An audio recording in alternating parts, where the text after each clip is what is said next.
ADGP Ajith Kumar ശബരിമലയെ ട്രാക്ടറിൽ പോയി പിടി വീണു. അജിത് കുമാർ നല്ല സമയമല്ല ഇപ്പം. അദ്ദേഹം കഴിഞ്ഞ ശനിയാഴ്ചയും ഞായറാഴ്ചയും 12-ാം തീയതിയും 13-ാം തീയതിയും ശബരിമലയിലെ രാവിലെ അദ്ദേഹം ചെന്നിട്ടുണ്ടാവണം. പക്ഷെ രാത്രിയിലെ ആരും കാണാൻ അദ്ദേഹം ഒരു ട്രാക്ടറിൽ ശബരിമലയിൽ സ്വാമി അയ്യപ്പൻ റോഡിൽ കൂടെ പോയി. ശബരിമലയിലെ 12-ാം തീയതിയും 13-ാം തീയതിയും അദ്ദേഹം അവിടെ ഉണ്ടായിരുന്നു. അതിനുശേഷം അദ്ദേഹം ട്രാക്ടറിൽ തന്നെ മടങ്ങി. ഹൈക്കോടതി ഇത് നോട്ടീസ് ചെയ്തു. ഹൈക്കോടതിയിൽ ദേവസ്വം ബെഞ്ചുണ്ട്. ജസ്റ്റിസ് അനിൽ കെ നരേന്ദ്രനും ജസ്റ്റിസ് എസ് മുരളീകൃഷ്ണയുമാണ് ദേവസ്വം ബെഞ്ചിൻ്റെ കാര്യങ്ങൾ നോക്കുന്നത്. അവർക്ക് ഒരു പരാതി ലഭിച്ചിരിക്കാൻ സാധ്യതയുണ്ട്. എന്തായാലും ആ വിവരം ഹൈക്കോടതിയുടെ ശ്രദ്ധയിൽ വന്നു. ഹൈക്കോടതി നേരത്തെ സ്വാമി അയ്യപ്പന് കൂടി ട്രാക്ടറിൽ ആരും പോകരുത്, അപകടമുണ്ടാകും എന്ന് വിലക്കിയിട്ടുണ്ട്. ആ വിലക്ക് ലംഘിച്ചുകൊണ്ടാണ് ADGP റാങ്കിലുള്ള ഒരാൾ ഒരു ട്രാക്ടറിൽ രാത്രിയിൽ ശബരിമല അവിടെ സന്നിധാനത്തേക്ക് താഴെ നിന്നും ട്രാക്ടറിൽ പോയത്. സ്വാമി അയ്യപ്പൻ റോഡിൽ കൂടിയാണ് പോയത്. സ്വാമി അയ്യപ്പൻ റോഡ് മേരിലാൻഡ് സുബ്രഹ്മണ്യ അദ്ദേഹത്തിൻ്റെ സംഭാവനയാണ്. അന്ന് ആ സമയത്തൊക്കെ ഞാൻ അവിടെ ഡ്യൂട്ടിക്ക് പോയിരുന്നു. വളരെ കല്ലും വളരെ കുണ്ടും കുഴിയൊക്കെ ആയിട്ട് കിടക്കുന്ന ആ മലയുടെ സന്നിധാനത്തേക്ക് താഴെ നിന്ന് മുകളിലേക്ക് പോകുന്ന ആ റോഡ് അന്ന് വളരെ ശോചനീയ അവസ്ഥയിലായിരുന്നു. ക്രമേണ ആ റോഡ് നല്ല റോഡായി കാണണം. എന്തായാലും അതിലൂടെ ആംബുലൻസ് പോകുമെന്ന് തോന്നുന്നു. അതേസമയത്ത് ട്രാക്ടർ വിലക്കിയിട്ടുണ്ട്. കാരണം ആ കുന്നിൻ മുകളിലോട്ട് ട്രാക്ടറിൽ പോയ അപകടം ഏത് സമയം ഉണ്ടാകുമെന്ന് കണക്കാക്കിയിട്ടാണ് ദേവസ്വം ബെഞ്ച് അത് നിരോധിച്ചത്. ഹൈക്കോടതിയെ ധിക്കരിച്ചുകൊണ്ടാണ് ADGP ശബരിമലയിലെ സന്നിധാനത്തേക്ക് ഈ ട്രാക്ടറിൽ പോയത്. ADGP അജിത് കുമാർ പത്തനംതിട്ട SP വിളിച്ചു പറഞ്ഞു. പത്തനംതിട്ട SP അവിടുത്തെ സന്നിധാനത്തെ ഓഫീസറെ വിളിച്ചു. തിരുവല്ല പോലീസ് സ്റ്റേഷനിലെ ഒരു ഡ്രൈവർ അദ്ദേഹത്തിന് ഡ്യൂട്ടിക്കിട്ടു. അദ്ദേഹമാണ് ട്രാക്ടറിൽ ADGPയുമായിട്ട് സന്നിധാനത്തേക്ക് പോയത്. വിവേക് കുമാർ എന്നാണ് തിരുവല്ല പോലീസ് സ്റ്റേഷനിലെ ഡ്രൈവറുടെ പേര്. അദ്ദേഹമാണ് ട്രാക്ടർ മുകളിലോട്ട് ഓടിച്ചുകൊണ്ട് പോയത്. അദ്ദേഹത്തിൻ്റെ ആ ട്രാക്ടറിൻ്റെ സീറ്റിൽ അവിടെ ADGP ഇരുന്നു, അദ്ദേഹത്തിൻ്റെ ഗൺമാനും ഇരുന്നു.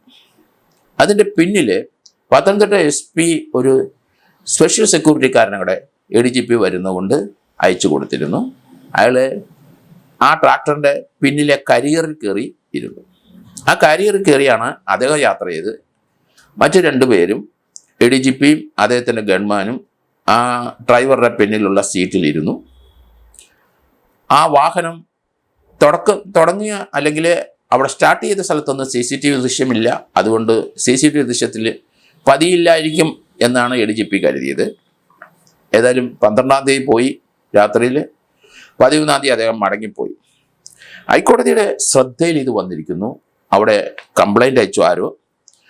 ആ കംപ്ലൈൻ്റ് അടിസ്ഥാനത്തിൽ ഹൈക്കോടതി അവിടുത്തെ ദേവസ്വം കമ്മീഷണറെ വിളിച്ചു. എന്താണ് അവിടെ സംഭവിച്ചത്, അതിൻ്റെ വിശദീകരണം ചോദിച്ചു. ഹൈക്കോടതി ദേവസ്വം കമ്മീഷണർ വിശദീകരണം ചോദിച്ചതോടുകൂടി തിരുവല്ല പോലീസ് സ്റ്റേഷനിലെ ഡ്രൈവർക്കെതിരായി പമ്പ പോലീസ് സ്റ്റേഷനിൽ ഒരു കേസ് രജിസ്റ്റർ ചെയ്തു. അനധികൃതമായി ട്രാക്ടർ ഓടിച്ചതിന് പാവം പിടിച്ച ആ പോലീസ് ഡ്രൈവറുടെ പേരിൽ മാത്രം കേസെടുത്തു. അതിൽ സഞ്ചരിച്ച ADGPയും അദ്ദേഹത്തിൻ്റെ ഗൺമാനും ഇനി പത്തനംതിട്ട SP നിയോഗിച്ച ഒരു സെക്യൂരിറ്റിക്കാരൻ്റെ പേരിൽ നടപടിയൊന്നും ഇതുവരെയില്ല. യഥാർത്ഥത്തിൽ ഒരു പോലീസ് വാഹനം ഒരു ഡ്രൈവർക്ക് സ്വന്തമായി എടുത്തുകൊണ്ട് എങ്ങും പോകാൻ കഴിയില്ല. പോലീസ് വാഹനം കേരളത്തിൽ എവിടെയെല്ലാം ഉണ്ടോ അതിൻ്റെ ഡ്രൈവർമാർ ഓടിക്കണമെങ്കിൽ ആ വാഹനത്തിൻ്റെ കസ്റ്റോഡിയൻ ഏത് പോലീസ് ഓഫീസറാണ്, അങ്ങേരെ അനുവാദമില്ലാതെ ആ വാഹനം എടുക്കാൻ കഴിയില്ല. അതാണ് ആ കാര്യത്തിൽ പോലീസ് ആൻഡ് ഓർഡേഴ്സിലുള്ള തീരുമാനങ്ങൾ. ഇവിടെ യഥാർത്ഥത്തിൽ തിരുവല്ല പോലീസുകാരുടെ ഡ്രൈവറെ നിയോഗിച്ചത് നല്ലൊരു ഡ്രൈവർ ആയിരിക്കണം അദ്ദേഹം. അതുകൊണ്ടാണ് തിരുവല്ല പോലീസ് സ്റ്റേഷനിൽ നിന്ന് പത്തനംതിട്ട SP ഒരു ഡ്രൈവറെ നിയോഗിച്ചത്. അദ്ദേഹത്തിന് ADGPയുടെ കൂടെ ഒരു ഗൺമാനുണ്ട്. പിന്നെ പത്തനംതിട്ട SPയുടെ നിർദ്ദേശം അനുസരിച്ച് അഡീഷണൽ ആയിട്ട് ഒരു സെക്യൂരിറ്റിക്കാരനെ കൂടെ കൊടുത്തു. അങ്ങനെ 4 പേര് ADGP 3 സിവിൽ പോലീസ് ഓഫീസർമാരുമാണ് ശബരിമലയിലേക്ക് ട്രാക്ടറിൽ പോയത്. ഈ സംഭവം ഹൈക്കോടതി ശ്രദ്ധ വന്നപ്പം അതൊരു വയലേഷനാണ്. ഹൈക്കോടതി അത് നിരോധിച്ചിട്ടുള്ളതാണ്. ട്രാക്ടറിൽ സുഖമില്ലാത്ത ഒരു പോലീസ് ഉദ്യോഗസ്ഥനാണ് ADGP എങ്കിൽ അദ്ദേഹത്തിന് അവിടുന്ന് ആംബുലൻസിൽ പോകാമല്ലോ എന്ന് ഹൈക്കോടതി കമൻറ്റ് ചെയ്തിട്ടുണ്ട്. കാരണം അദ്ദേഹം ADGP ആണെങ്കിലും ശരി, അദ്ദേഹത്തിൻ്റെ ആ യാത്ര ഒരു പോലീസ് ആക്ട് വയലേഷൻ തന്നെയാണെന്ന് പറയേണ്ടി വരും. കാരണം പോലീസ് ആക്ടിലെ 120 പോലീസ് ആക്ട് അത് 1 വർഷം തടവ് ലഭിക്കുന്നതാണ്. 121 ഒരു സ്പെസിഫിക് ആയിട്ടുള്ള ഒരു കുറ്റം എങ്ങും നിർവഹിച്ചിട്ടില്ലെങ്കിൽ 120 പോലീസ് ആക്ട് 121 പോലീസ് ആക്ട് ഇടാം. അപ്പോൾ 120 ആൻഡ് 121 121 കുറ്റകൃത്യം അദ്ദേഹം ചെയ്തിരിക്കുന്നു.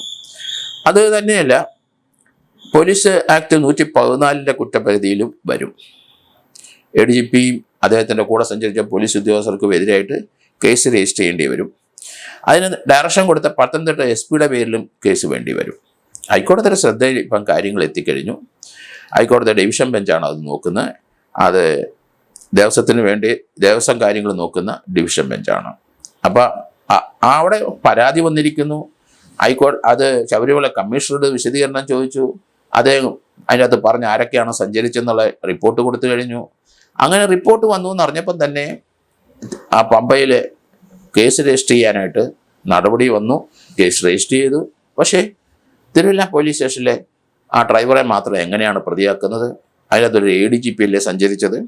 അത് തന്നെയല്ല, അദ്ദേഹത്തിനെതിരായി പൂരം കലക്കിയതിന് ഒരു മന്ത്രി ഇന്നലെ സ്റ്റേറ്റ്മെൻറ്റ് കൊടുത്തു കഴിഞ്ഞു.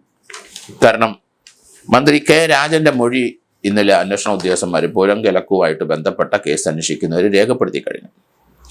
അപ്പോൾ അവിടെ അനധികൃതമായി ഇദ്ദേഹം ചെന്നിട്ട് ആ പൂരം കലക്കാനായിട്ട് ശ്രമിച്ചു എന്നുള്ള ഒരു ആരോപണം ഇങ്ങനെ നിൽക്കുകയാണ്. അതുമായിട്ടുള്ള ബന്ധപ്പെട്ട കേസുമായിട്ട് മുന്നോട്ട് പോകും.